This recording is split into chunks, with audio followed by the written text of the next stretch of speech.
Yes people, good morning, good afternoon, good evening, जो भी जब लेक्चर देख रहा है उसके हिसाब से कैसे हो सब लोग। होप सो सब अच्छा होगा। मैं बता दूं, मैं भी बहुत अच्छा हूँ। तो आज की इस वीडियो लेक्चर में क्या पढ़ने वाले हैं हम लोग? Objectives of accounting. तो चलिए शुरू करते हैं।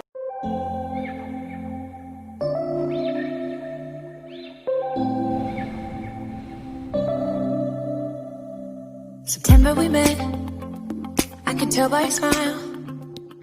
ऑब्जेक्टिव्स ऑफ अकाउंटिंग, ये स्टार्ट करने से पहले लास्ट लेक्चर में जो पढ़ा था उसको एक बार रिकैप कर लेते हैं। Quick recap. फर्स्ट पढ़ा था उसका मीनिंग क्या होता है, सेकंड पढ़ा था टाइप्स ऑफ अकाउंटिंग कितने हैं। तो चलो मीनिंग एक बार देखते हैं क्या था। उसका मीनिंग था accounting is a process of identifying, measuring, recording in books of accounts in monetary terms. मतलब पहले ट्रांजेक्शन्स को आप आइडेंटिफाई करोगे। क्या आइडेंटिफाई करोगे? कि वो मेजरेबल है कि नहीं है। अगर वो मेजरेबल है तो फिर उसको क्या कर दोगे? रिकॉर्ड कर दोगे। अच्छा, वो सारे बिजनेस ट्रांजेक्शन्स कौन से होने चाहिए? वो वही बिजनेस ट्रांजेक्शन्स होने चाहिए जिसको आप मॉनेटरी टर्म्स में कैलकुलेट कर पाओ। ठीक है, कल हम लोग ने लास्ट लेक्चर में बहुत अच्छे से देखा था। आज हम लोग क्या पढ़ने वाले हैं? Objectives of accounting. कल एक और चीज़ पढ़ा था, टाइप्स ऑफ अकाउंटिंग या फिर ब्रांचेस ऑफ अकाउंटिंग। की अकाउंटिंग के कितने ब्रांचेज हैं? 3 पढ़े थे अपन ने। फर्स्ट पढ़ा था फाइनेंशियल अकाउंटिंग, दूसरा पढ़ा था कॉस्ट अकाउंटिंग और तीसरा था मैनेजमेंट अकाउंटिंग। ठीक है, बेसिकली और भी होते हैं, ये 3 बेसिक्स हैं। और होता है टैक्स अकाउंटिंग, होता है ये सोशल रिस्पॉन्सिबिलिटी अकाउंटिंग होती है। उसके बारे में हम लोग ने इतना डिटेल में डिस्कशन किया ही नहीं था। ठीक है, आज पढ़ते हैं objectives of accounting. Meaning accounting जो हम लोग करने वाले हैं, अकाउंटिंग मतलब क्या? बिजनेस ट्रांजेक्शन्स को आइडेंटिफाई करना, मेजर करना, मेजर करने के बाद अगर वो मेजरेबल है तो उसको रिकॉर्ड करना। ये आप क्यों करोगे? ये पूरा प्रोसेस है अकाउंटिंग का, वो आप क्यों करोगे? उसके पीछे क्या ऑब्जेक्टिव्स है वो आज हम लोग पढ़ने वाले हैं। ठीक है, तो देखो पहला ऑब्जेक्टिव्स क्या है? Maintenance of records of business transactions. पहला ऑब्जेक्टिव ही यही है कि आपको जो भी बिजनेस ट्रांजेक्शन्स अकर हो रहे हैं उसको आपको रिकॉर्ड करना है। अकाउंटिंग में हम लोग ने कल मीनिंग में तो यही पढ़ा था कि बिजनेस के जो भी ट्रांजेक्शन है जो मॉनेटरी टर्म्स में मेजरेबल है उसको हम लोग को क्या करना है? बुक्स ऑफ अकाउंट में रिकॉर्ड करना है। तो अकाउंटिंग करने का मेन पर्पस और सबसे प्राइमरी पर्पस क्या है? एक ही प्राइमरी पर्पस है और वो क्या है? उस सारे बिजनेस ट्रांजेक्शन्स को आप क्या कर लो? अपने बुक्स ऑफ अकाउंट्स में रिकॉर्ड कर लो। नाउ क्वेश्चन अराइज कि सर वो बुक्स ऑफ अकाउंट्स में रिकॉर्ड क्यों करेंगे? सही बात है। तो चलो, साल के फर्स्ट डे पे हम लोग ने बिज़नेस स्टार्ट किया से हम लोग का जो फाइनेंशियल ईयर होता है वो 1 अप्रैल टू 31 मार्च होता है। तो 1 अप्रैल को बिज़नेस स्टार्ट किया और 31 मार्च एक साल पूरा हो जाएगा। साल भर बहुत सारे हज़ारों बिजनेस ट्रांजेक्शन्स होंगे, हम लोग किसी को भी रिकॉर्ड नहीं करते हैं। एक भी बिज़नेस ट्रांजेक्शन रिकॉर्ड नहीं करेंगे। कौन खाली फिली टाइम वेस्ट करेगा? बिज़नेस जो हो गए वो हो गया, रिकॉर्ड करने की क्या ज़रूरत है? लेकिन ज़रा सोचो, साल ख़त्म होने के बाद क्या आप पता लगा पाओगे कि आपको कितना प्रॉफिट और कितना लॉस हुआ है? मतलब सारे ट्रांजेक्शन्स माइंड में याद होंगे कि डे 1 पे कितने बार हम लोग ने गुड्स ख़रीदा है, कितनी बार बेचा है, किस किस को पेमेंट किया था, कहाँ कहाँ हम लोग ने पेमेंट किया था। याद रख पाओगे पूरे साल भर के ट्रांजेक्शन्स को? नहीं रख पाओगे। इसके लिए आपको क्या करना पड़ता है? सारे ट्रांजेक्शन्स को क्या करना पड़ता है? रिकॉर्ड करना पड़ता है।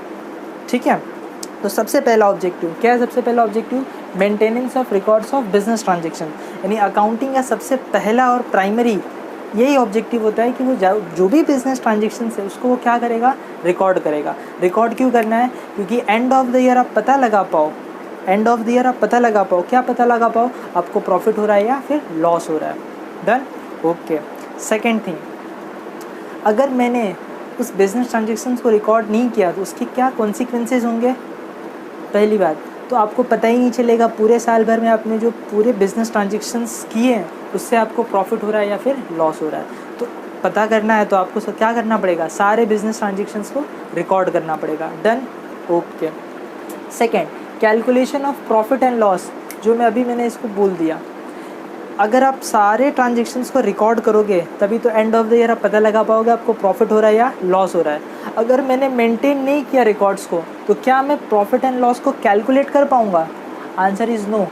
एक ही रास्ता है, अगर बिना मेंटेन किए मुझको प्रॉफिट एंड लॉस कैलकुलेट करना है कि पूरे साल भर के ट्रांजेक्शन्स को मैं याद रखूँ। क्या ये पॉसिबल है? सर पॉसिबल तो नहीं है। तो इसके लिए हम लोग क्या करेंगे? सारे रिकॉर्ड्स को, सारे बिजनेस ट्रांजेक्शन्स को आप रिकॉर्ड करोगे। Maintenance records of business transaction. Second क्या था? Calculation of profit and loss. तो ये 2 पॉइंट क्लियर हुआ। पहला पॉइंट क्या है? मेंटेनेंस ऑफ रिकॉर्ड, मतलब सारे बिजनेस ट्रांजेक्शन्स को आप क्या करोगे? रिकॉर्ड करोगे। रिकॉर्ड क्यों करना है? सिंपल सी बात है अगर पूरे बिजनेस ट्रांजेक्शन, साल भर के बिजनेस ट्रांजेक्शन्स को आप रिकॉर्ड नहीं करोगे तो आप क्या नहीं कर पाओगे, अपने प्रॉफिट एंड लॉस को कैलकुलेट नहीं कर पाओगे। तो अकाउंटिंग के पहले 2 ऑब्जेक्टिव क्या है, और यही बेसिक ऑब्जेक्टिव्स होते हैं। फर्स्ट, सारे बिजनेस ट्रांजेक्शन्स को रिकॉर्ड करना। सेकेंड, सारे बिजनेस ट्रांजेक्शन्स जो रिकॉर्डेड है उससे एंड ऑफ द ईयर पता लगाओ कि प्रॉफिट हुआ या फिर लॉस हुआ। Third, depiction of financial position. ना अब ध्यान से देखना, जब आप अपने प्रॉफिट एंड लॉस का पता लगाते हो तो एक्चुअल आप क्या पता लगाते हो पता है, कि आपकी कंपनी का फाइनेंशियल परफॉर्मेंस क्या है। फाइनेंशियल परफॉर्मेंस क्या है मतलब जब मैं अपने कंपनी का प्रॉफिट या लॉस चेक करता हूँ तो एक्चुअल में मैं क्या चेक करता हूँ कि मेरे कंपनी का फाइनेंशियल परफॉर्मेंस क्या है। चलो मुझको बताओ, अगर कंपनी ने साल भर बिजनेस ट्रांजेक्शन्स किया और end of the year company को अच्छा प्रॉफिट हुआ है, अच्छा प्रॉफिट मतलब से जो प्रॉफिट का रिटर्न रेट है, नेट प्रॉफिट का जो रेट है वो है 30-40%, तो क्या वो अच्छा प्रॉफिट है? आंसर ये अच्छा प्रॉफिट है। तो अपना फाइनेंशियल परफॉर्मेंस कैसा है? परफॉर्मेंस अच्छा है। लेकिन अपने को आ गया लॉस, प्रॉफिट नहीं लॉस आ गया, तो अपना परफॉर्मेंस कैसा होगा? ख़राब होगा। तो प्रॉफिट एंड लॉस जब आप कैलकुलेट करते हो तो आपको क्या पता चलता है? कंपनी का फाइनेंशियल परफॉर्मेंस पता चलता है। Second, depiction of financial position. देखो यहाँ पे वर्ड है फाइनेंशियल परफॉर्मेंस, यहाँ पे वर्ड है फाइनेंशियल पोजीशन। फाइनेंशियल पोजीशन किससे पता चलेगा आपको? बैलेंस शीट से पता चलेगा। किससे पता चलेगा? Balance sheet. इसमें आप एसेट्स और लाइबिलिटीज़ को रिकॉर्ड करोगे। जब साल ख़त्म हो जाएगा, देखो यहाँ पे एक वर्ड लिखा हुआ है डिपिक्शन। इसका मीनिंग क्या होता है? डिपिक्शन का मतलब कोई चीज़ दिखाना, कोई चीज़ क्या करना? रिपोर्ट करना, या फिर कोई चीज़ बताना, उसको हम लोग क्या बोलते हैं? डिपिक्ट करना। आपने ये वर्ड अक्सर सुना होगा, डिपिक्ट करना, डिपिक्ट करना, उससे ये वर्ड बना हुआ है डिपिक्शन, मतलब कोई चीज़ बताना या दिखाना या फिर रिपोर्ट करना। तो क्या अपनी जो अकाउंटिंग है, जो आप पूरे साल भर अकाउंटिंग करते हो, उससे क्या आपको अपना फाइनेंशियल पोजीशन भी पता चलता है? मेरा क्वेश्चन है कि आपको उससे आपका फाइनेंशियल परफॉर्मेंस पता चलता है? Answer yes. Sir profit and loss होगा, पता चल जाएगा क्या परफॉर्मेंस है। पोजीशन का डिपिक्शन कैसे होगा? उसका डिपिक्शन मतलब कैसे पता चलेगा? तो बैलेंस शीट से। बैलेंस शीट मतलब एसेट्स और लाइबिलिटीज़। तो जब अकाउंटिंग आप करोगे तो क्या लगता है आपको? उसमें सारे एसेट्स रिकॉर्ड करोगे, सारे लाइबिलिटीज़ आप रिकॉर्ड करोगे, तो आपको पता चलेगा suppose end of the year आपके पास 1 लाख का एसेट्स है और end of the year 1 lakh की लाइबिलिटी है, क्योंकि बैलेंस शीट हमेशा टैली होना चाहिए। तो मुझको एक बात बताओ, आपका जो फाइनेंशियल पोजीशन है वो कितने पे टैली हो रहा है? 1 लाख, मतलब लो है। लेकिन उसमें कोई दूसरा बिजनेसमैन है, उसका बैलेंस शीट टैली हो रहा है 25 करोड़ पे, तो उसका फाइनेंशियल पोजीशन कैसा है? स्ट्रॉन्ग है। क्यों? उसके पास 25 करोड़ के एसेट से 25 करोड़ की लाइबिलिटी है ना। तो डिपिक्शन ऑफ फाइनेंशियल पोजीशन का मतलब होता है आप जो अकाउंटिंग करते हो, अकाउंटिंग में मैंने कल बोला था बेसिकली 2 चीज़ बनाते हो। क्या क्या? पीएनएल और, बोलो जल्दी, क्या क्या? पीएनएल और बैलेंस शीट बनाते हो। पीएनएल बनाते हो और बैलेंस शीट बनाते हो। पीएनएल से क्या पता चलता है? फाइनेंशियल परफॉर्मेंस पता चलता है। फाइनेंशियल परफॉर्मेंस पता चलता है। और बैलेंस शीट से क्या पता चलता है? फाइनेंशियल पोजीशन पता चलता है। ठीक है, इस बात को ध्यान में रखना। पीएनएल से क्या पता चलता है? Financial performance. बैलेंस शीट से क्या पता चलता है? Financial position. सर कैसे? तो मैंने अभी बोला पीएनएल जब बनाओगे तो पता चलेगा कि कितना प्रॉफिट हुआ या कितना लॉस। प्रॉफिट अच्छा है मतलब अपन का परफॉर्मेंस भी अच्छा है, अगर लॉस हुआ मतलब परफॉर्मेंस ख़राब है। बैलेंस शीट क्या लिखते हो आप? एसेट्स और लाइबिलिटीज़। अच्छा, अगर ये वीडियो बहुत ही फ्रेशर्स लोग देख रहे हैं जिनको अभी तक शायद बैलेंस शीट क्या होती है, एसेट्स क्या होता है, लाइबिलिटीज़ क्या होता है, अगर उनको इस बारे में नहीं पता है तो आपको टेंशन लेने की कोई ज़रूरत नहीं है। हम लोग नेक्स्ट लेक्चर में या फिर इसी लेक्चर में हम लोग बेसिक अकाउंटिंग टर्म्स करने वाले हैं। वहाँ पे मैं आपको बताऊँगा बैलेंस शीट क्या होता है, एसेट्स क्या होता है, लाइबिलिटीज़ क्या होता है। ठीक है, चलो। तो बैलेंस शीट में हम लोग क्या लिखते हैं? एसेट्स लिखते हैं और लाइबिलिटीज़ लिखते हैं। तो एसेट्स क्या होता है आगे देखते हैं क्या होता है, लाइबिलिटीज़ भी देखते हैं आगे क्या होता है। तो एसेट्स और लाइबिलिटीज़ ये अपने फाइनेंशियल पोजीशन को क्या करती है? शो करती है। और ये किसकी वजह से पॉसिबल हो पाया? क्योंकि हम लोग ने क्या किया? अकाउंटिंग किया। तो ऑब्जेक्टिव्स हम लोग ने 3 कर लिए। पहला ऑब्जेक्टिव्स, सोचो पहला ऑब्जेक्टिव्स, पीछे बोर्ड पे मत देखो, सोचो पहला ऑब्जेक्टिव क्या था? Maintenance of records of business transaction, मतलब जो भी बिजनेस ट्रांजेक्शन्स हुए उसका रिकॉर्ड, पहला ऑब्जेक्टिव। दूसरा सोचो कैलकुलेशन ऑफ पीएनएल, मतलब सर अकाउंटिंग करेंगे तो ऑटोमेटिकली पीएनएल कैलकुलेट हो जाएगा, मतलब प्रॉफिट हुआ या लॉस हुआ है पता चल जाएगा, क्योंकि अकाउंटिंग करने का ही मतलब है आप एंड रिजल्ट पता करने वाले हो। ठीक है, तीसरा डिपिक्शन ऑफ फाइनेंशियल पोजीशन, मतलब फाइनेंशियल पोजीशन का पता लगाना, अपने आप पता लग जाता है। जब आप फाइनेंशियल अकाउंटिंग करोगे तो अकाउंटिंग करोगे मतलब P&L और बैलेंस शीट बनाओगे, जैसे ही बैलेंस शीट बनाओगे आपको आपका फाइनेंशियल पोजीशन पता चल जाएगा। And last providing accounting information, providing accounting information to its user. अब ये ध्यान से समझो, अब ये ध्यान से समझो। कल इसके बारे में ना हम लोग ने थोड़ी सी बात की थी इंटरेस्टेड यूज़र्स में, इसकी हम लोग ने थोड़ी सी बात की थी इंटरेस्टेड यूज़र्स में। कल हम लोगों ने सीखा था कंपनी जो आइडेंटिफाई करती है, जो मेजर करती है, जो रिकॉर्ड करती है मॉनेटरी टर्म्स में, वो एंड ऑफ द डे किसके पास जाता है? यूज़र्स के पास जाता है। कल मैंने बोला था बहुत सारे वेरियस स्टेक होल्डर्स होते हैं। देखो ये सारे कौन है? ये है various stakeholders, various stakeholders कौन कौन है? Investors, lenders, supplier, customer, government, competitors. ये सारे लोग हमारे अकाउंटिंग इन्फॉर्मेशन को क्या करेंगे? यूज़ करेंगे। तो इनको ही हम लोग बोलते हैं यूज़र्स ऑफ फाइनेंशियल स्टेटमेंट। आप अगर आगे जाके कहीं भी अगर ये वर्ड सुनते हो यूज़र्स ऑफ फाइनेंशियल स्टेटमेंट, कौन होते हैं? तो ये सारे वो होते हैं, ये सारे वो यूज़र्स होते हैं जो हमारे फाइनेंशियल स्टेटमेंट को यूज़ करते हैं। चलो एक दो एग्जांपल ले लेते हैं कि ये क्या करेंगे हमारे फाइनेंशियल स्टेटमेंट को।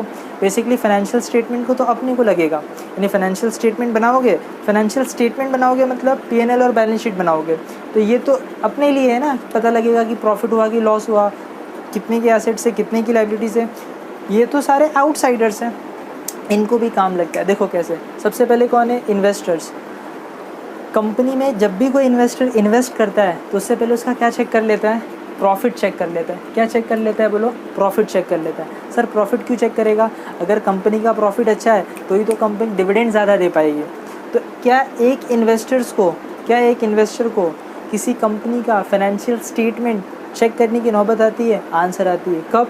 जब वो इन्वेस्ट करने जाता है कंपनी में। तो क्या इन्वेस्टर ने हमारे फाइनेंशियल स्टेटमेंट को यूज़ किया?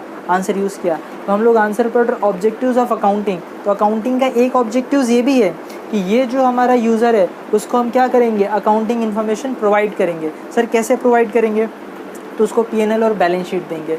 P&L और बैलेंस शीट देके वो समझ जाएगा कि कंपनी कितने पानी में है। ठीक है, चलो इसमें कोई डाउट है आपको? सोचो, अच्छे से सोचो, इसमें कोई डाउट है आपको? अगर कोई डाउट नहीं है तो फिर हम लोग आगे बढ़ते हैं। चलो एक बार क्विक रिवीजन ले लें इसका, या बिना रिवीजन के भी चलेगा। ऑलरेडी मैंने बहुत इस पे बात कर लिया, तो हम लोग अब आगे बढ़ते हैं। आगे क्या पढ़ेंगे? बेसिक अकाउंटिंग टर्म्स, मतलब अकाउंट्स में यूज़ होने वाले कुछ ऐसे टर्म्स जो आपको शायद नहीं पता हो। स्टार्ट करें? चलो बेसिक टर्म्स इन अकाउंटिंग। चलो तो एक एक करके पढ़ते हैं सारे बेसिक टर्म्स। ध्यान रहे इसमें घाई मत करना, मतलब वीडियो को फास्ट फॉरवर्ड करके मत देखना, अदरवाइज़ ये बहुत ही इम्पॉर्टेंट चीज़ हम लोग पढ़ने जा रहे हैं। ठीक है, चलो सबसे पहले एंटिटी। पहली बात तो मैं बता दूं आपको, हम लोग जो ये आंसर पढ़ने वाले हैं, ये जो हम लोग बेसिक टर्म्स इन अकाउंटिंग पढ़ने जा रहे हैं, ये ऐसा टॉपिक है जो आप 11 से लेके M.Com तक, CA तक, चाहे आप अकाउंट्स में कोई भी लेवल पे पढ़ाई कर रहे हो, ये सारे टर्म्स वहाँ पे यूज़ होने वाले हैं। ये मैंने लिखे हैं कुछ 20 टर्म्स हैं, और भी टर्म्स होते हैं, लेकिन मैंने देखो यहाँ पे लिखा है बेसिक, तो ये कुछ बेसिक टर्म्स हैं जो अपने को सबको पता होना चाहिए। ठीक है, चलो सबसे पहला वर्ड है एंटिटी। कैसे आप मुझे बताओ, आपने वर्ड बहुत टाइम सुना होगा एंटिटी एंटिटी एंटिटी। क्या मतलब होता है एंटिटी का? तो सुनो, एंटिटी मीन्स होता है कोई एक रियलिटी में अगर कोई इंडिविजुअल एग्जिस्ट करता है, इट्स एंटिटी। तो बिजनेस एंटिटी का मीनिंग क्या होगा? बिजनेस एंटिटी मीन्स ऐसा कोई बिजनेस एंटरप्राइज जो रियलिटी में एग्जिस्ट करता है, उसको हम लोग क्या बोलेंगे? Business entity. ठीक है, हम लोगों ने जो बार बार इसके पहले रिपीट किया कि सर बिज़नेस ट्रांजेक्शन्स को रिकॉर्ड करेंगे, मुझे आप एक बात बताओ, बिज़नेस ट्रांजेक्शन्स कहाँ होंगे? बिज़नेस एंटरप्राइज में। बिज़नेस एंटरप्राइज में बिज़नेस ट्रांजेक्शन्स होने के लिए बिज़नेस एंटरप्राइज भी तो होना चाहिए ना। सपोज़ बिज़नेस एंटरप्राइज रियलिटी में एग्जिस्ट ही नहीं करता है, तो क्या उसके बिज़नेस ट्रांजेक्शन्स होंगे? आंसर नहीं होंगे।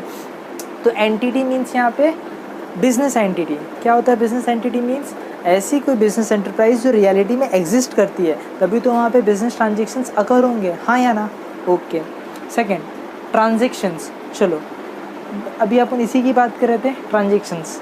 क्या हम लोग ने सीखा था कल? ट्रांजेक्शन्स का मतलब सर बहुत सारे ट्रांजेक्शन्स हो सकते हैं, जैसे कि मशीन खरीदना, मशीन बेचना, वर्कर को पेमेंट करना वगैरह वगैरह।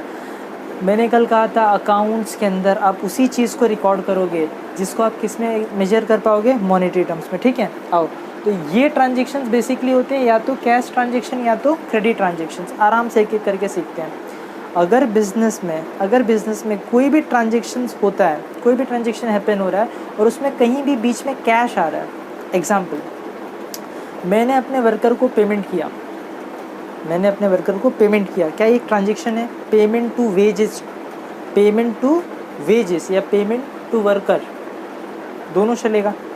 अगर मैंने अपने वर्कर को वेजेस पे किया तो उसमें कहीं बीच में पैसा आया, आंसर आया, तो ये कैश ट्रांजेक्शन है या क्रेडिट ट्रांजेक्शन है? कैश ट्रांजेक्शन से। दूसरा example, purchase of goods of rupees 1 lakh rupees, purchase of goods of rupees 1 lakh, goods खरीदा, 1 लाख रुपया कैश देना पड़ेगा, बीच में कहीं कैश आया, इट मीन्स ये क्या हुआ? Cash transaction. मतलब बिजनेस का कोई भी ट्रांजेक्शन जिसमें क्या आ जाए, कैश, उसको आप क्या बोलोगे? Cash transactions. बिजनेस में बहुत सारे ऐसे ट्रांजेक्शन्स होते हैं जहाँ पे कैश इन्वॉल्व होता है। मैंने भी 2 एग्जांपल लिए, पेमेंट टू वर्कर और दूसरा परचेस ऑफ गुड्स। कुछ भी एग्जांपल ले लो, आप गए स्टेशनरी शॉप में, आपने वहाँ पे जाके स्टेशनरी खरीदा, पेन, पेंसिल, रबड़, जो भी आपको खरीदना है खरीदा, और आपने बदले में पेमेंट किया। कैश ट्रांजेक्शन है या क्रेडिट ट्रांजेक्शन है? कैश ट्रांजेक्शन है। इट मीन्स सिंपली बिजनेस में जो भी ट्रांजेक्शन्स होते हैं और जहाँ पे आप कैश लेते हो या देते हो, उसको हम लोग बोलते हैं कैश ट्रांजेक्शन। से मैंने 1 लाख का गुड्स बेचा, तो बेचोगे भी तो पैसा आएगा ना, तो ये भी एक ट्रांजेक्शन हुआ कि नहीं हुआ? कौन सा ट्रांजेक्शन हुआ? Cash transactions. Second, credit transactions, मतलब वो बिजनेस ट्रांजेक्शन्स जिसमें कैश इन्वॉल्व नहीं होता है। सिंपल। अब ऐसे कौन से ट्रांजेक्शन्स होते हैं जिसमें कैश इन्वॉल्व नहीं होता है? सोचो, बिजनेस में ऐसे कौन से ट्रांजेक्शन्स होते हैं जिसमें कैश इन्वॉल्व नहीं होता है? अरे बहुत सारे ट्रांजेक्शन्स हैं। मैंने अभी एग्जांपल लिया, परचेस ऑफ गुड्स। अब गुड्स परचेस करोगे, आपने 1 लाख रुपया पेमेंट किया। सपोज़ मैंने गुड्स परचेस तो कर लिया लेकिन मेरे पास कैश नहीं है पेमेंट के लिए। मैंने अपने सप्लायर को बोला मैं पेमेंट 3 महीने बाद करूँगा। तो इस ट्रांजेक्शन को क्या मैं कैश ट्रांजेक्शन बोलूँ या credit transaction? Answer credit transaction, क्योंकि ये ट्रांजेक्शन हो तो गया बट कैश इन्वॉल्व नहीं हुआ। कैश मैं दूंगा 3 महीने बाद, तो राइट नाउ वो कौन सा ट्रांजेक्शन हुआ? Credit transaction. होप इतना क्लियर है आपको। कैश ट्रांजेक्शन मीन्स कोई भी ट्रांजेक्शन जिसमें कैश इन्वॉल्व है, और क्रेडिट ट्रांजेक्शन मतलब कोई भी ट्रांजेक्शन जिसमें कैश इन्वॉल्व नहीं है। मैं जब वर्ड यूज़ कर रहा हूँ कोई भी ट्रांजेक्शन मीन्स बिजनेस ट्रांजेक्शन्स, वो भी ऐसे हैं जिसको आप मॉनेटरी टर्म्स में क्या कर सकते हो? मेजर कर सकते हो। डन। चलो, third, assets. Most important word in accounts कौन सा है? एसेट्स और लाइबिलिटीज़। पूरा अकाउंट्स ही इस पे बेस्ड है। हाँ, वर्ड एसेट्स। जनरली एसेट्स का मीनिंग होता है वो बिजनेस की वो सारी चीज़ें जिससे आपको फ्यूचर में बेनिफिट होने वाला है। मेरे वर्ड्स को ध्यान से सुनना, एसेट मीन्स वो सारी चीज़ें बिजनेस की जिससे आपको फ्यूचर में बेनिफिट होने वाला है। It's called assets. एग्जाम्पल, चलो कुछ एग्जाम्पल ले लेते हैं एसेट्स के।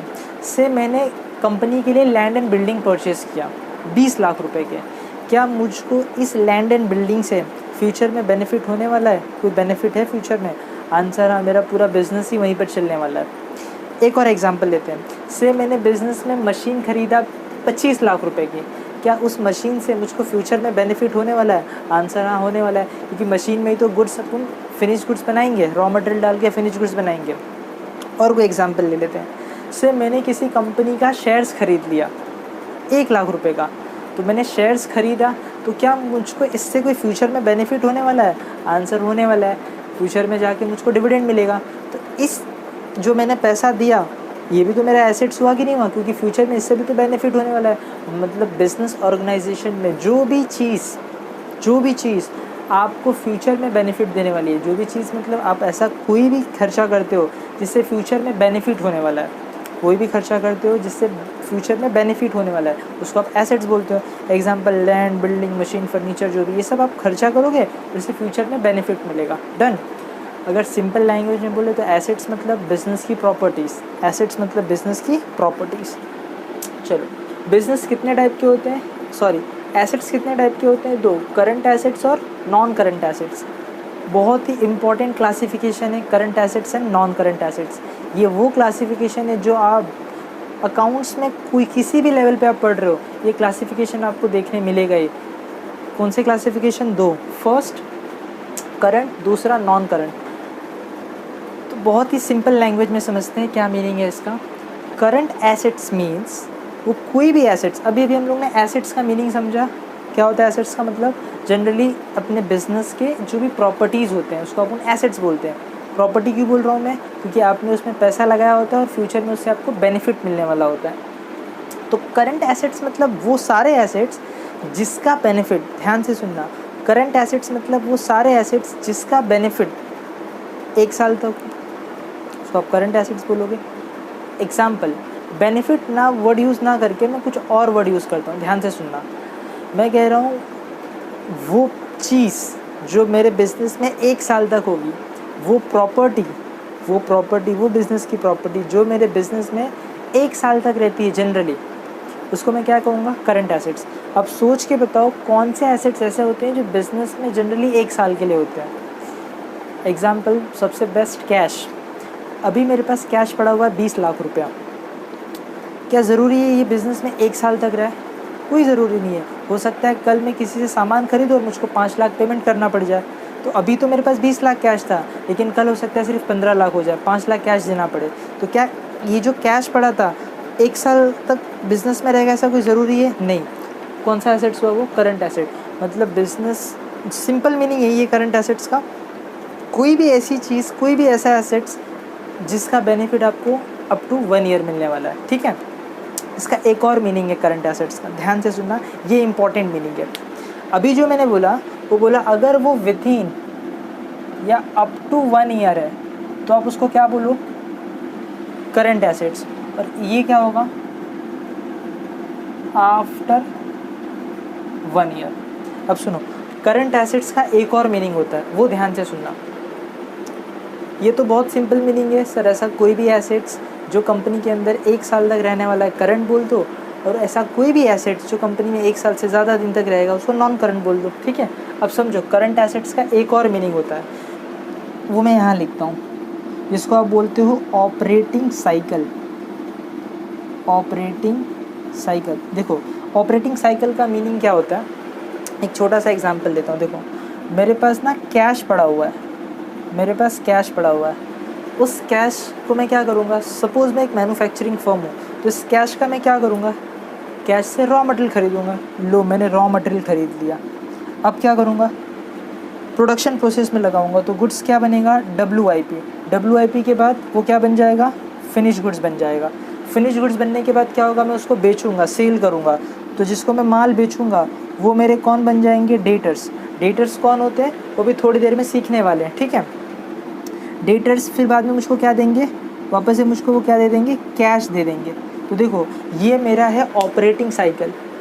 मतलब कैश को फिर से कैश बनने में कितना टाइम लग रहा है? मतलब कैश था, आपने मटेरियल ख़रीदा, वर्क इन प्रोग्रेस, मतलब एक बार मशीन में डालोगे तो तुरंत थोड़ी फिनिश गुड्स बन जाएगा, प्रोसेस होता है ना। तो रॉ मटेरियल के बाद WIP, फिर फिनिश गुड्स।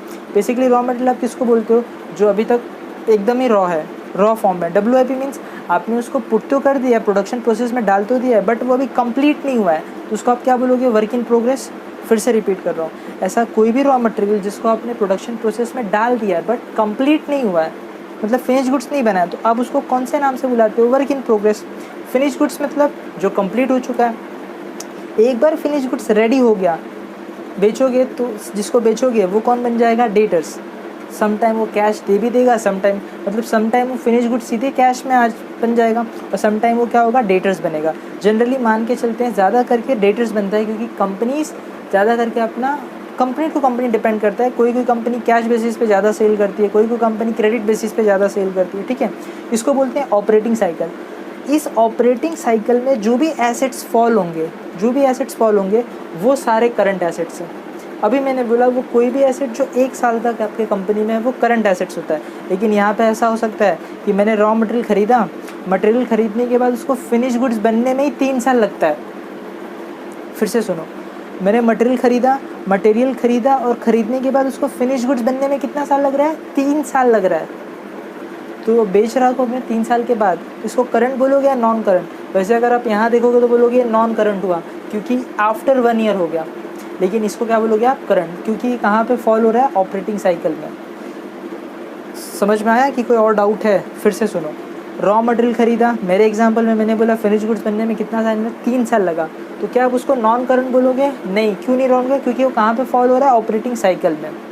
ठीक है, ऑपरेटिंग साइकिल देखो, ये मैंने जानबूझ के ऐसा लिखा है क्योंकि आपको एक साइकिल के जैसे मालूम पड़ना चाहिए। ठीक है, ओके। तो हम लोग ने एसेट्स का मीनिंग सीखा। एसेट्स का मतलब होता है वो सारी चीज़ें बिजनेस की जिससे आपको फ्यूचर में बेनिफिट्स होने वाले हैं। ठीक है, कितने टाइप्स के एसेट्स होते हैं? 2 टाइप्स के। अच्छा, एसेट्स का जनरल मीनिंग क्या है? बिजनेस के सारी प्रॉपर्टीज़। एसेट्स कितने टाइप की होती है? 2 टाइप की, करंट एसेट्स और non current asset. Current asset means वो सारे एसेट जो बिजनेस में कब तक हेल्ड होंगे? 1 साल तक। नॉन करंट जो 1 साल से ज़्यादा हो। जैसे मैंने करंट वाले तो एग्जांपल दिया आपको, जैसे मैंने बोला कैश। फिर मैं बोल सकता हूँ स्टॉक। स्टॉक मीन्स अरे जो मैं खरीदूँगा, से फॉर एग्जांपल मेरा काम है ना ये मार्कर खरीदना और बेचना, तो मैंने ऐसे ना 10,000 क्वांटिटी में ख़रीदा। तो अब सोचना, ऐसा मैंने 10,000 क्वांटिटी ख़रीदा हुआ है, क्या लगता है पूरा का पूरा मैं बेच दूंगा इस साल? ज़रूरी है? नहीं। मैंने इसमें से ना सिर्फ बेचा है सपोज 7,000 पीस, तो 3,000 पीस तो अभी भी मेरे पास पड़े हुए हैं। अब 3,000 पीस अभी तक मेरे पास पड़ा हुआ है, ध्यान से सुनना, 3,000 पीस अभी तक मेरे पास पड़ा हुआ है। कब बिकेगा ये किसी को नहीं पता, हो सकता है कल बिक जाए, हो सकता है परसों बिक जाए। लेकिन क्या कोई ज़रूरी है वो 1 साल तक बिजनेस में हेल्ड होगा? नहीं, हो सकता है हफ्ते भर के अंदर बिक जाए। तो ये कौन सा एसेट्स हुआ? करंट या नॉन करंट? करंट एसेट्स हुआ, क्योंकि ये 1 साल के अंदर अंदर, ये तो बात पक्की है कि 1 साल के अंदर अंदर ये बिक जाएगा, तो ये कौन सा एसेट्स हुआ? Current assets. ठीक है। नॉन करंट एसेट मतलब वो सारी एसेट बिजनेस की जो 1 साल से ज़्यादा के लिए हेल्ड होती है। Example land and building, plant and machine, आप खरीदते हो 10-10 साल, 20-20 साल तक बिजनेस में रहता है, हाँ या ना? ठीक है, चलो एसेट समझ में आया। एकदम अपोजिट है उसका लाइबिलिटीज़। लाइबिलिटीज़ मीन्स वो ऑब्लिगेशंस, बिजनेस एंटरप्राइजेस पे ऑब्लिगेशंस जो पे करने होते हैं। मैंने वर्ड यूज़ किया ऑब्लिगेशंस जो पे करने होते हैं। मतलब से मैं कहता हूँ मैंने ना बिज़नेस स्टार्ट करने के लिए बैंक से लोन ले लिया 5 लाख रुपए का। मेरे पास पैसे नहीं थे, कैपिटल नहीं था, बहुत कम कैपिटल था, तो 5 लाख का मैंने लोन ले लिया। क्या लगता है ये 5 लाख रुपये मुझको पे करना है वापस बैंक को? अरे बिल्कुल करना है। तो इस 5 लाख को मैं क्या कहूँगा? लाइबिलिटी। क्यों? क्योंकि मुझे पे करना है फ्यूचर में। ठीक है, तो लाइबिलिटीज़ का मीनिंग क्या हुआ? वो सारी चीज़ें जो कंपनी को पेबल होती हैं, जो कंपनी को पे करनी होती है, उसको हम क्या बोलते हैं? लाइबिलिटीज़। फर्दर इसमें 2 है, करंट और non current. Same current liabilities का मीनिंग क्या होगा? वो लाइबिलिटीज़ जो विद इन 1 ईयर पेबल होगी, मतलब वो 1 ईयर के अंदर अंदर पेबल हो जाएंगी। और नॉन करंट मतलब वो लाइबिलिटीज़, जो 1 साल के बाद भरना होगा। मैंने अभी जो एग्जांपल लिया बैंक लोन वाला, से मैंने कहा मैंने लोन लिया बैंक से 5 लाख रुपए का, मुझे वो पे करना है 5 साल के बाद। मैंने बैंक से लोन लिया 5 लाख रुपए का, बैंक ने मुझे टाइम दिया है 5 साल का, तो 5 साल बाद में जाऊंगा लोन रिपे करने। तो ये जो लाइबिलिटी है ये करंट है या नॉन करंट है? आंसर करंट है ना, नॉन करंट लाइबिलिटी। क्यों? अरे सर ये 1 साल से ज़्यादा पे आपको टाइम मिल रहा है। करंट लाइबिलिटी मीन्स वो लाइबिलिटी जो विद इन 1 ईयर पेबल होती है, मतलब 1 साल के अंदर अंदर उसे भरना होता है, उसे आप क्या बोलते हो? Current liability. एग्जाम्पल्स क्या होंगे करंट लाइबिलिटी के? से बैंक ओवरड्राफ्ट, आपको पता है करंट अकाउंट होल्डर्स को बैंक ओवरड्राफ्ट की फैसिलिटी मिलती है। तो मैं एक बैंक बिजनेसमैन हूँ, मैंने ना बैंक से 90,000 का बैंक ओडी किया हुआ है, तो मैं उसको वापस कभी दूंगा? हो सकता है कल मैं वापस दे दूँ। मेरा पेमेंट आया मेरे कस्टमर से, मैंने बैंक में डाल दिया पैसा, बैंक ओडी रिपे हो गया। तो वो कोई भी लाइबिलिटी जो 1 साल से अंदर अंदर आपको पे करना होता है उसको आप क्या बोलते हो? Current liability. Similarly non current liability क्या होगा? वो है लाइबिलिटी जो 1 साल से लेट भरना हो। मेरे एग्जांपल में बैंक लोन था। ठीक है, कैपिटल बहुत ही इम्पॉर्टेंट टर्म में इसे बोलूँगा। जैसे मैंने कहा था एसेट्स और लाइबिलिटीज़ बहुत ही इंपॉर्टेंट टर्म है, वैसे ही कैपिटल भी बहुत ही इंपॉर्टेंट टर्म है। समझना, कैपिटल ये एक ऐसा वर्ड है जिसके बहुत सारे मीनिंग आपको ऑलरेडी पता होंगे, जैसे कि कैपिटल लेटर, स्मॉल लेटर जो हम लोग ने बचपन में सीखा था। फिर आपने सीखा है कैपिटल मीन्स इंडिया का जो कैपिटल है जिसको हम हिंदी में राजधानी बोलते हैं, दिल्ली। क्या अकाउंट्स में भी कैपिटल का मीनिंग यही है या कुछ और है? अरे जाहिर सी बात है कुछ और ही होगी ना। तो सुनो, कैपिटल का मीनिंग है the amount of money which businessman invest into business, मतलब वो पैसा, वो अमाउंट ऑफ मनी जो बिजनेसमैन बिजनेस में लगाता है। से मैं एक बिजनेसमैन हूँ, मुझे बिज़नेस करना था, तो मैंने ना बिज़नेस करने के लिए अपने घर से 5 लाख रुपए लाया, जो मैं अपने बिज़नेस में उस पैसे को लगाऊंगा। तो मैं उस 5 लाख को सिंपली क्या नाम दे दूंगा? कैपिटल। ठीक है, चलो। तो कैपिटल बहुत ही सिंपल टर्म है, वो पैसा जो बिजनेसमैन बिजनेस में लाता है बिजनेस करने के लिए, दैट्स इट। चलो नेक्स्ट, सेल्स। बहुत ही सिंपल टर्म, अगर आप बिज़नेस कर रहे हो तो ज़रूर आप सेल्स भी कर रहे होगे। अब सेल्स किसका हो सकता है? या तो गुड्स का हो सकता है या तो फिर सर्विस का हो सकता है।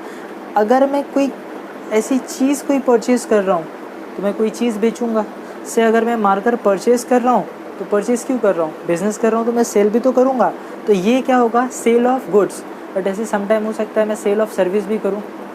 जैसे मैं एक लॉयर हूँ, तो लॉयर क्या गुड्स बेचता है या सर्विस बेचता है? आंसर सर्विस बेचता है। तो सेल्स मीन्स जो भी आप बिजनेसमैन बेचता है, वो गुड्स हो सकता है, वो सर्विस हो सकता है।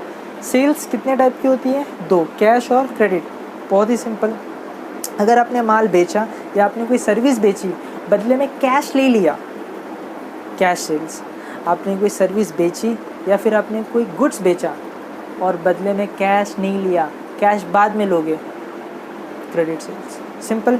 Next, revenue. रेवेन्यू को अपन क्या बोलते हैं? इनकम। ध्यान से समझना। क्या सेल्स, मेरा क्वेश्चन सुनना, क्या सेल्स आपकी रेवेन्यू है? क्वेश्चन रिपीट कर रहा हूँ, क्या सेल्स मेरी रेवेन्यू है या फिर मैं बोल सकता मेरी इनकम है? आंसर इनकम है। इनकम का मीनिंग क्या होता है? जो आप कमाते हो उसको आप इनकम बोलते हो। मेरा काम था ये मार्कर बेचना, मैंने मार्कर बेचा, मार्कर बेच के मैंने पैसा आया।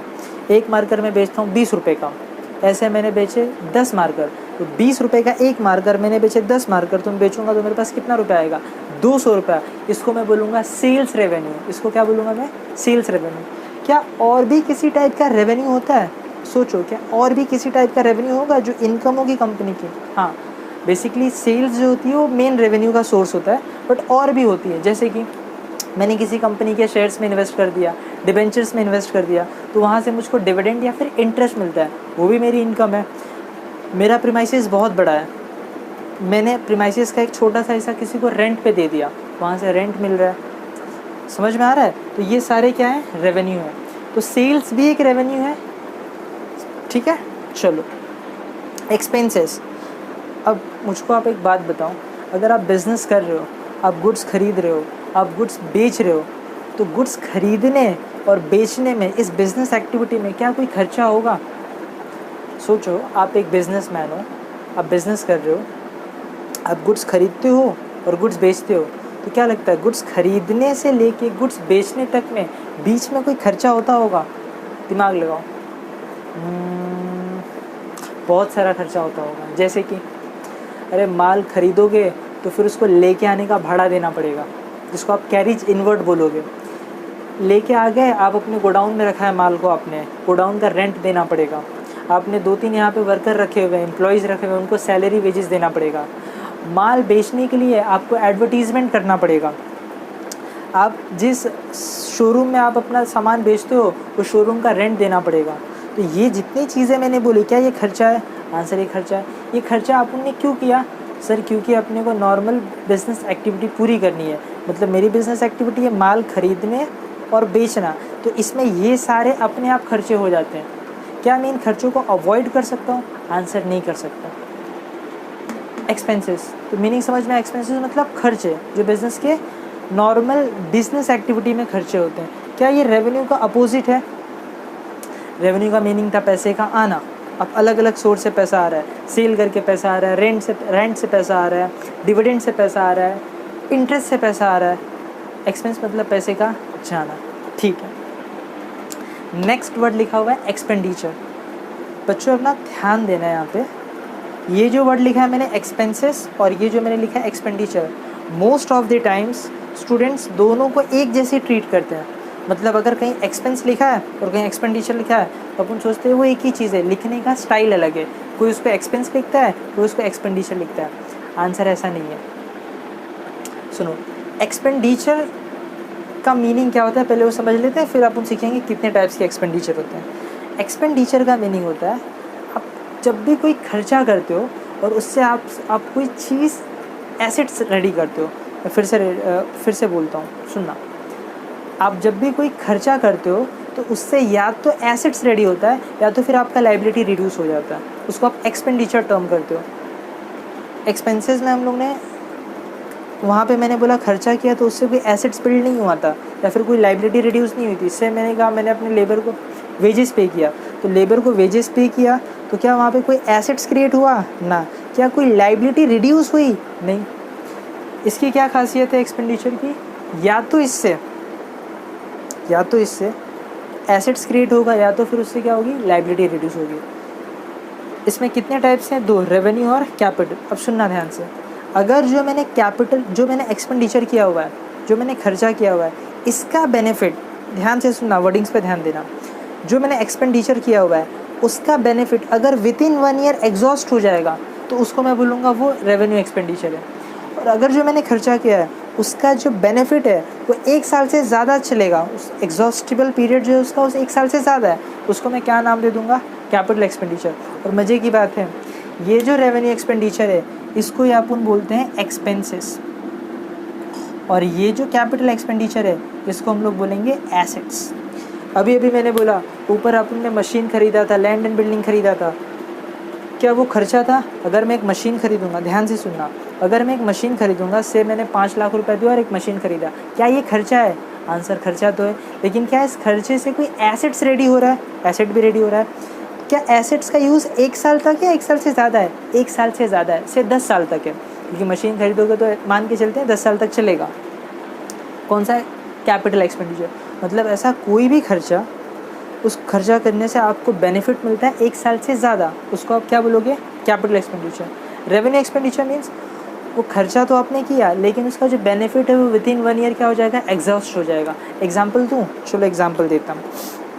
से आपने इंश्योरेंस पे किया, इंश्योरेंस का पैसा पे किया, आपने इंश्योरेंस लिया था 1 साल के लिए, फायर इंश्योरेंस, आपने इंश्योरेंस कंपनी को दिया 90,000 रुपीज़, तो आपने आज इंश्योरेंस लिया, आज आपने 90,000 पे कर दिया, क्या ये एक्सपेंडिचर है?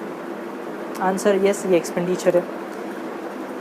क्या वो एक्सपेंडिचर, ध्यान से सुनना, क्या वो एक्सपेंडिचर 1 साल से ज़्यादा आपको बेनिफिट देने वाला है? आंसर नहीं, वो इस साल एग्जॉस्ट हो जाएगा 1 साल के अंदर। तो आप उसको क्या बोल दोगे? Revenue expenditure. और उसको आप क्या ट्रीट करोगे? As expense.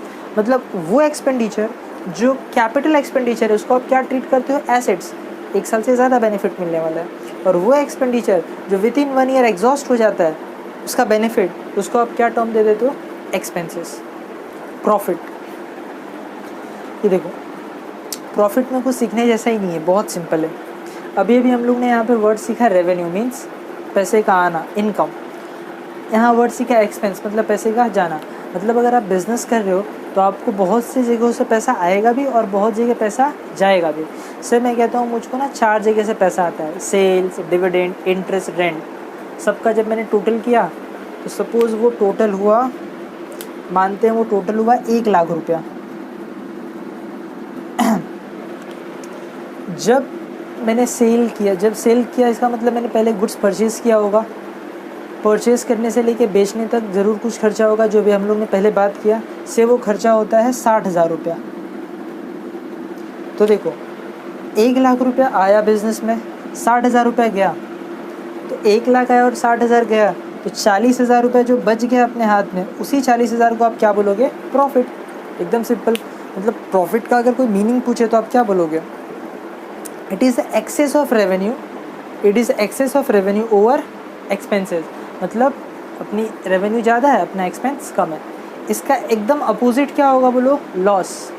अगर मैं अपने रेवेन्यू को, ध्यान से सुनना, मेरी रेवेन्यू थी 1 लाख रुपया और एक्सपेंस हो जाए 1,60,000 रुपया, तो मुझको क्या हो जाएगा? 60,000 का क्या हो जाएगा बोलो? लॉस हो जाएगा। हाँ या ना? मतलब अगर मेरी रेवेन्यू ज़्यादा है, मेरा एक्सपेंस कम है, तो मैं प्रॉफिट कर रहा हूँ। अगर मेरी रेवेन्यू कम और एक्सपेंसेस ज़्यादा है, मतलब मैं लॉस कर रहा हूँ। डन? ठीक है। Next word gain. अब देखो यहाँ पे ना आप पक्का मिस्टेक करने वाले हो, क्योंकि आपके दिमाग में तो पहले से फिट है प्रॉफिट ही गेन होता है। मैंने क्या वर्ड यूज़ किया? आपके दिमाग में पहले से ही फिट है, आप सोचते हो प्रॉफिट ही गेन है, ऐसा नहीं है। प्रॉफिट में अभी हम लोग ने क्या सीखा? प्रॉफिट रेवेन्यू और एक्सपेंस का डिफरेंस है। मतलब रेवेन्यू में से एक्सपेंस माइनस कर दो, जो बच गया वो प्रॉफिट हुआ। गेन का मीनिंग क्या होता है, ध्यान से सुनना। देखो मैंने यहाँ पे ना कुछ एग्जांपल्स लिखे हुए हैं। पहला, sale of fix assets. Suppose मेरे पास एक मशीन पड़ी हुई थी, मैंने एक और ख़रीदा नया लेटेस्ट मशीन, पुरानी मशीन को मैं बेच रहा हूँ। पुरानी मशीन की जो बैलेंस शीट में बुक वैल्यू है वो 10 लाख रुपए है, लेकिन मैंने उसको बेचा 12 लाख रुपए में, ख़रीदने वाले मिल गए। 10 लाख की मशीन जिसकी बुक वैल्यू 10 लाख है, बैलेंस शीट में उसकी बुक वैल्यू 10 लाख है, मैंने बेचा कितने में, 12 लाख में। क्या मैंने कोई प्रॉफिट किया? 2 लाख का प्रॉफिट किया। इस 2 लाख को आप क्या बोलोगे? गेन। उसको प्रॉफिट ना बोल के अपन क्या बोलते हैं? गेन। जनरली हम लोग प्रॉफिट भी बोलते हैं, मतलब अपनी आम बोलचाल की भाषा में उसको आप प्रॉफिट भी बोलते हो, लेकिन उसको क्या टर्म दिया गया है? गेन। मतलब जब कोई फ़ायदा होता है उसको अपन क्या बोलते हैं? Gain. Appreciation in value of assets. Land and building appreciable assets हैं, बिल्डिंग तो नहीं बट लैंड एप्रिशिएबल एसेट्स है। सपोज़ मैंने लैंड प्लॉट ख़रीद लिया, प्लॉट ख़रीदा 10 लाख में आज से 20 साल पहले। क्या लगता है आज बेचूंगा तो उतना ही मिलेगा या ज़्यादा मिलेगा? ऑब्वियसली ज़्यादा मिलेगा। से मुझको मिलता है आज 40 लाख रुपए, डबल, वो भी कम है और ज़्यादा मिलेगा। अगर 20 लाख की चीज़ 40 लाख की हो गई तो आपको कोई प्रॉफिट हो रहा है? आंसर 20 लाख का प्रॉफिट होती हो रहा है, बट उसको प्रॉफिट नहीं बोल के आप क्या बोलोगे? गेन बोलोगे। तो इन दोनों टर्म का जो डिफरेंस है वो समझ में आया? प्रॉफिट, रेवेन्यू और एक्सपेंस का डिफरेंस। गेन जब कोई फ़ायदा होता है, मतलब एसेट्स बेचा कोई फ़ायदा हो गया, एसेट्स की वैल्यू बढ़ गई तो फ़ायदा हो गया। इसका उल्टा भी होता है, अगर मैं एसेट बेचूं और अगर नुकसान हो गया, मतलब मैंने कहा था 10 लाख की मशीन 12 लाख में बेचा तो 2 लाख का फ़ायदा हो गया, लेकिन अगर मैंने 10 लाख की मशीन 7 लाख में बेची तो 3 लाख का लॉस भी तो हो गया। तो वो लॉस यहाँ पे लिखते हैं आपने, ठीक है? कोई डाउट? परफेक्ट। चलो नेक्स्ट। तो होप ये 12 के 12 पॉइंट्स आपको क्लियर हो चुके होंगे। ये हम लोग ने क्या, क्योंकि हर एक पॉइंट्स को मैंने बहुत ही डिटेल में एक्सप्लेन किया हुआ है, तो अगर आपको कहीं भी डाउट आ रहा है तो वीडियो को फिर से रिवाइंड करके देखिए, आपको हर एक पॉइंट अच्छे से समझ आएगा, क्योंकि मैंने हर एक पॉइंट्स को डिटेल में एक्सप्लेन किया हुआ है, ठीक? चलो नेक्स्ट। अच्छा मैं बता दूं वीडियो थोड़ा लंबा होने वाला है, क्योंकि मैंने इस वीडियो में सारे बेसिक टर्म्स ले लिए हैं, तो अगर वीडियो लंबा हो जाए तो टेंशन मत लेना। मैं कोशिश कर रहा हूँ कि अपनी जो टाइम है वीडियो की मैं शॉर्ट से शॉर्ट रखूँ, 10 या 15 मिनट, कि ज़्यादा लंबा होगा तो आप भी बोर हो जाओगे, ठीक है? चलो 13, डिस्काउंट। ये वर्ड तो आपने कितनी बार सुना होगा, डिस्काउंट डिस्काउंट डिस्काउंट। आप कुछ ख़रीदने जाते हो, आप किसी मॉल में जाते हो, किसी शॉप में जाते हो, वहाँ लिखा होता है बाय 1 गेट 1 फ्री, लेकिन 20% ऑफ, आपने ये वर्ड सुना होगा। तो डिस्काउंट का मीनिंग क्या है? डिस्काउंट का मीनिंग है जो सेलिंग प्राइस है उसमें आपको रिडक्शन। मतलब मैं सपोज़ मैं गया बिस्किट लेने, बिस्किट थी 20 रुपये का, पैकेट पे लिखा है 20 रुपये, लेकिन सेलर बोल रहा है ये मिलेगा 15 रुपये में, 5 रुपये ऑफ। इस 5 रुपये को आप क्या नाम दे दोगे? डिस्काउंट। अब डिस्काउंट कितने टाइप के होते हैं? ट्रेड और कैश, मतलब ट्रेड डिस्काउंट और कैश डिस्काउंट। मीनिंग समझना बहुत ही आराम से, इम्पॉर्टेंट है। ट्रेड डिस्काउंट का मीनिंग है जब आप कोई चीज़ खरीदने जाते हो और फिर डिस्काउंट मिलता है। मीनिंग, मैं क्या बिस्किट खरीदने, मैंने पूछा एक बिस्किट कितने का, आंसर आया 20 रुपये। मैंने कहा मैं 10 बिस्किट खरीदने वाला हूँ, मैंने कहा मैं 10 बिस्किट खरीदने वाला हूँ, मुझको कुछ कंसेशन चाहिए, तो दुकानदार ने बोला ठीक है 18 के भाव से ले जाओ। एक बिस्किट 20 रुपये की थी, मुझको मिल रही है 18 के हिसाब से, मतलब 10 बिस्किट पे कितना फ़ायदा हुआ? 20 रुपया। उस 20 रुपये को आप बोलोगे वो ट्रेड डिस्काउंट है। मतलब बेसिकली वो डिस्काउंट जो आप कहाँ मिलता है आपको? ख़रीदते टाइम। कहाँ मिलता है आपको? ख़रीदते टाइम, ठीक है। कैश डिस्काउंट मीन्स ये आपको ख़रीदते टाइम नहीं मिलता है। से मैंने क्या किया, मैंने उससे 10 पैकेट ख़रीद लिया, तो 10 पैकेट का कॉस्ट 180। अब सुनना, मैंने 180 उसको कैश पेमेंट नहीं किया, मैंने कहा मैं उसको उधार में लेना है। एक तो पहले मैंने बिस्किट, एक थी 20 रुपये की, मैंने उससे क्या कहा मुझको 10 पैकेट ख़रीदना है, मैंने उससे और भी सस्ता करवा लिया, 20 का पैकेट 18 में करवा लिया। 10 पैकेट ख़रीदा, 20 रुपये का मुझको डिस्काउंट मिला, ट्रेड डिस्काउंट। क्या मैं उसको कैश पेमेंट किया? नहीं, मैंने कहा मैं पेमेंट दूंगा 1 महीने के बाद। वो मुझे पहचानता है, बोला ठीक है 1 महीने के बाद पेमेंट करना। लेकिन उसका कॉल 20 दिन ही बाद आ जाता है, अभी 10 दिन बाकी है, अभी 20 ही दिन हुए हैं। वो कॉल करता है, बोलता है मुझे पेमेंट चाहिए, बहुत अर्जेंट है। मैंने कहा पेमेंट मिलेगा, लेकिन आपको कुछ डिस्काउंट देना पड़ेगा क्योंकि आप टाइम से पहले पैसा मांग रहे हो। उसने कहा ठीक है 150 दे दो। मैंने कहा इससे अच्छा मौका फिर नहीं मिलेगा, मैंने 150 दे दिया। तो समझा आपको? 20 रुपये तो मैंने पहले ही डिस्काउंट ले लिया था खरीदते टाइम, पेमेंट करते टाइम भी मैंने 30 रुपये का डिस्काउंट ले लिया। ये कौन सा डिस्काउंट है? Cash discount. मतलब खरीदते टाइम जो डिस्काउंट मिलेगा वो ट्रेड डिस्काउंट, और पेमेंट के टाइम जो डिस्काउंट मिलेगा वो कैश डिस्काउंट। क्या ऐसा हो सकता है कि मुझको ट्रेड और कैश डिस्काउंट दोनों मिले? बिल्कुल हो सकता है। मेरे एग्जांपल में मुझको दोनों मिला। मैंने खरीदते टाइम भी 20 रुपये कम करवा लिया, पेमेंट करते टाइम भी 30 रुपये कम करा लिया। कभी कभी ऐसा होता है सिर्फ ट्रेड डिस्काउंट मिलता है, कैश डिस्काउंट नहीं मिलता है। कभी कभी ट्रेड मिलता नहीं है, सिर्फ कैश मिलता है। डिपेंड सिचुएशन टू सिचुएशन, ठीक है। Next, voucher. ये भी वर्ड आप जनरली सुनते हो, वाउचर वाउचर वाउचर, लेकिन इसका क्या असली मीनिंग है आओ देखते हैं। जनरली जब भी कोई ट्रांजेक्शन होता है, मुझे आप बताओ, आप कोई भी ट्रांजेक्शन करो, बिज़नेस के कोई भी ट्रांजेक्शन से, मैं बार बार एग्जांपल ले रहा हूँ, मैंने 1 लाख के गुड्स खरीदे, तो जब मैं 1 लाख का गुड्स खरीदूंगा, एक ट्रांजेक्शन हुआ, तो इस ट्रांजेक्शन से सपोर्टिंग डॉक्यूमेंट्स भी तो कुछ मुझे मिलेंगे।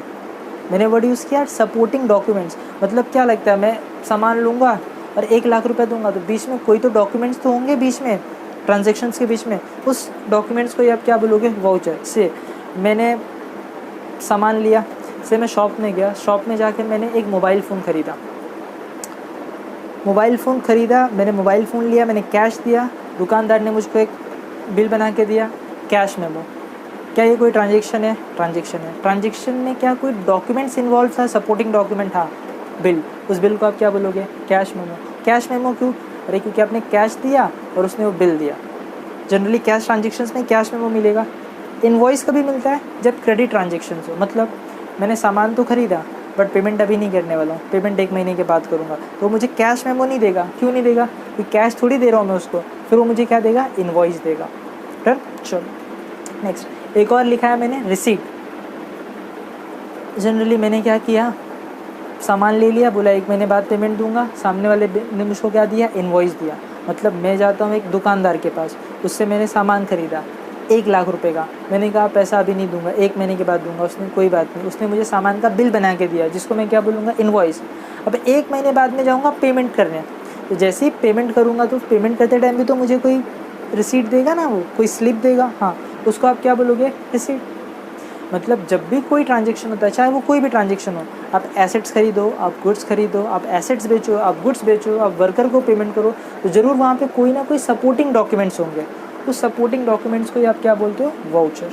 है okay. Next is goods. Again very important terms, बहुत ही खास टर्म है अकाउंट्स के अंदर।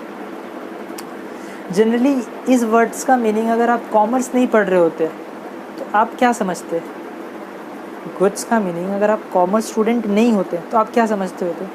अगर मैं इसको खाली गुड कर दूँ, अच्छा, जनरली हम लोग बोलचाल की भाषा में वर्ड यूज़ करते हैं, वेरी गुड, गुड, लेकिन क्या कॉमर्स में भी उसका वही मीनिंग है जो नॉर्मल आम भाषा यूज़ करते हो? नहीं। तो गुड्स का मीनिंग होता है कॉमर्स के अंदर वो चीज़ जिसमें बिजनेसमैन डील कर रहा है, तो thing in which businessman deals. से मैं कह रहा हूँ मेरा काम है ना ये मार्कर खरीदना और बेचना, खरीदना और बेचना, ये मार्कर मेरा काम है खरीदना और बेचना। अब ध्यान से सोच के आंसर देना, क्या मेरे लिए ये, मैं क्या इसमें डील कर रहा हूँ? क्या मैं इस प्रोडक्ट में डील कर रहा हूँ? सोच के आंसर दो, क्या मैं इस प्रोडक्ट में डील कर रहा हूँ? आंसर हाँ, खरीद रहा हूँ, बेच रहा हूँ, मतलब डील तो कर रहा हूँ, तो ये मेरे लिए गुड्स हुआ। लेकिन ऐसा कोई पर्सन है जो इसमें डील नहीं कर रहा है, कोई एक लॉयर है या फिर कोई एक टीचर है, वो ये मार्कर खरीदता है, तो क्या वो उसको अपना ये गुड्स बोलेगा? नहीं, वो उसके लिए गुड्स नहीं। क्यों? क्योंकि टीचर के लिए ये डीलिंग चीज़ नहीं है, लेकिन मेरे लिए, मैं एक बिजनेसमैन हूँ, मैं इसको ख़रीदता हूँ, मैं इसको बेचता हूँ, तो ये मैं इसमें डील कर रहा हूँ, तो मैं इसको क्या टर्म दूंगा? गुड्स। सेम वे मैं कंप्यूटर ख़रीदा मैंने, या मैंने फ़र्नीचर ख़रीदा, तो क्या कंप्यूटर और फर्नीचर को मैं गुड्स बोलूँ? नहीं बोल सकता। क्यों? क्योंकि मैं फ़र्नीचर और कंप्यूटर में डील थोड़ी कर रहा हूँ। लेकिन हाँ, सपोज़ मेरा काम ही कंप्यूटर ख़रीदना और कंप्यूटर बेचना। अब इस केस में अगर मैं कंप्यूटर ख़रीदूँगा और कंप्यूटर बेचूँगा, तो कंप्यूटर को मैं अब कंप्यूटर नहीं बोलूँगा, मैं बोलूँगा ये मेरा गुड्स है। क्लियर? तो गुड्स का मीनिंग कोई भी चीज़ जिसमें बिजनेसमैन क्या करता है? डील करता है, उसको हम लोग अकाउंट्स में क्या बोलते हैं? गुड्स बोलते हैं। ड्राइंग अभी हम लोग ने इसके पहले थोड़ी देर पहले क्या सीखा था यहाँ पे? कैपिटल का मीनिंग क्या था? वो पैसा जो बिजनेसमैन बिजनेस में लगाता है बिजनेस को स्टार्ट करने के लिए। एकदम अपोजिट है ड्राइंग का मीनिंग वो पैसा या फिर गुड्स जो बिजनेसमैन बिजनेस से निकाले पर्सनल यूज़ के लिए। सिंपल, जैसे बिजनेसमैन बिजनेस में कैपिटल इंट्रोड्यूस करता है बिजनेस को रन करने के लिए, क्या ऐसा पॉसिबल है कि बिजनेसमैन को पैसे की ज़रूरत पड़े और बिजनेसमैन बिजनेस में से पैसा निकाल ले अपने यूज़ के लिए, बिजनेस के यूज़ के लिए नहीं? से मेरा काम था, अभी मेरे एग्जाम्पल में मैंने कहा था मैं लैपटॉप डीलर हूँ, तो मैंने क्या किया, बिज़नेस में से एक लैपटॉप निकाल लिया पर्सनल यूज़ के लिए। तो क्या मैंने कोई गुड्स बिज़नेस से निकाला पर्सनल यूज़ के लिए? हाँ, बस उसको आप क्या बोलोगे, ड्राइंग। तो ड्राइंग किस में हो सकता है, या तो कैश में या तो गुड्स में। कैश मीन्स मैंने बिज़नेस में से पैसा निकाल लिया पर्सनल यूज़ के लिए, और गुड्स मीन्स मैंने बिज़नेस में से गुड्स निकाल लिया। अभी हम लोग ने थोड़ी देर पहले गुड्स का मीनिंग समझा था, ठीक है। तो ड्राइंग का मीनिंग क्लियर है। ड्राइंग मीन्स द अमाउंट और the goods which withdrawn by the partner और withdrawn by the businessman for own use, ठीक है। परचेसेस एकदम अपोजिट है किसका, सेल्स का। सेल्स में हम लोग ने सीखा था हम गुड्स बेचेंगे। अगर अपन कोई भी गुड्स बेचेंगे, मतलब गुड्स का मीनिंग अभी क्लियर किया मैंने। सेल्स मीनिंग जब कोई सामान बेचते हो, तो परचेसेस का मीनिंग जब कोई सामान खरीदते हो। इनफैक्ट पहले सेल्स करने से पहले आपको परचेस ही करना पड़ेगा। परचेस किस में आप कर सकते हो, कैश में या फिर क्रेडिट में। नाउ परचेसेस टर्म सबको नहीं देंगे हम लोग, मतलब अगर मैंने एसेट परचेज़ किया तो वो है तो एसेट परचेज़, बट हम लोग परचेसेस में कौन सी चीज़ें रिकॉर्ड करते हैं, जो हम लोग गुड्स परचेज़ करते हैं। मेरी बात को ध्यान से सुनना। अकाउंट्स के अंदर देखो, परचेज़ का जनरल मीनिंग है जब भी आप कोई चीज़ खरीदो तो वो परचेज़ होता है, राइट।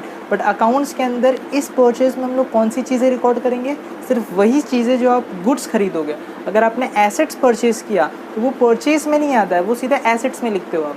बट लेकिन आप परचेज़ में गुड्स परचेज़ करते हो तो वो सारा का सारा अमाउंट आप कहाँ लिखते हो, परचेज़ में, ठीक है।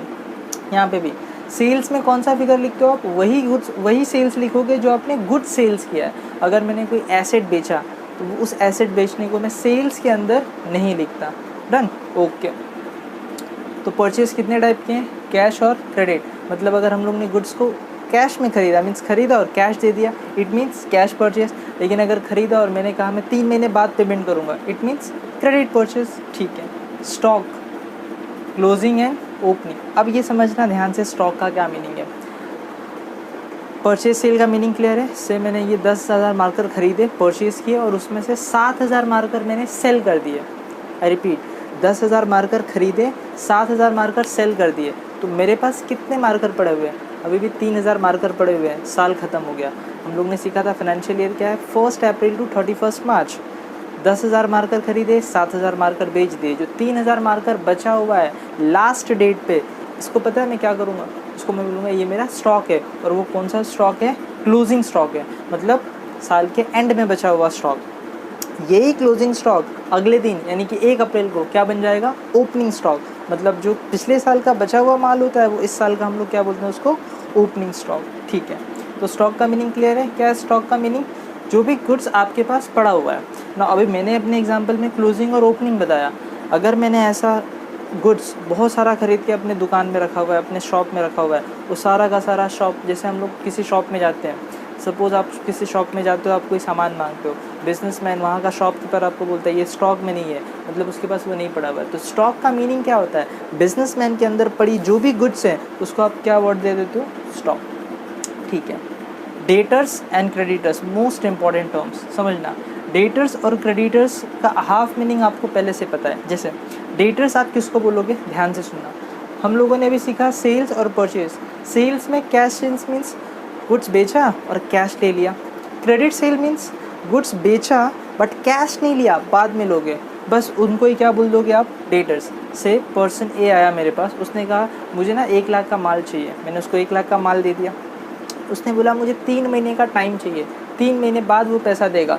तो पता है मैं उसको क्या कहूँगा, वो मेरा बन गया डेटर। मतलब डेटर कौन होते हैं अपने लिए, वो पर्सन, ध्यान से सुनना, डेटर मीन्स वो पर्सन जिनसे आपको पैसा लेना होता है। क्यों लेना है आपको पैसा, क्योंकि आपने उनको उधार में माल बेचा है, उनको आपने क्या किया है, क्रेडिट सेल किया है। मतलब डेटर वही बनते हैं जिनको आप क्या करते हो, क्रेडिट सेल्स करते हो। Done, okay. क्रेडिटर्स सिंपल, जैसे सेल्स का कनेक्शन किसके साथ था, डेटर के साथ, वैसे ही क्रेडिटर्स का कनेक्शन किसके साथ है, परचेज के साथ। कैश परचेज का मीनिंग क्या बताया था मैंने, गुड्स परचेज किया और कैश दे दिया, वो अपने घर, मैं अपने घर, कोई रिलेशन नहीं। लेकिन क्रेडिट परचेज का मीनिंग क्या बताया था, गुड्स खरीदो पेमेंट बाद में करो। मैंने गुड्स खरीदा, मैंने कहा पेमेंट 2 महीने के बाद करूँगा, तो 2 महीने बाद मुझे पेमेंट करना पड़ेगा या नहीं करना पड़ेगा? आंसर करना पड़ेगा, तो वो उसको मैं क्या बोलूँगा? क्रेडिटर्स। डन। तो डेटर्स का मीनिंग क्या था? वो लोग जिनसे पैसा लेना है। क्यों लेना है? उधार में माल दिया है। क्रेडिटर्स मीन्स वो लोग जिनको पैसा देना है, हम लोगों को उनको पैसा देना है। अच्छा, अपने को पैसा क्यों देना है? क्योंकि हम लोगों ने उधार में माल खरीदा है। डन। तो बिजनेस में डेटर्स भी हो सकते हैं, क्रेडिटर्स भी हो सकते हैं। तो डेटर्स का कनेक्शन किसके साथ है? क्रेडिट सेल्स के साथ। और परचेस क्रेडिटर्स का कनेक्शन किसके साथ है? क्रेडिट परचेस के साथ। डन। ठीक है।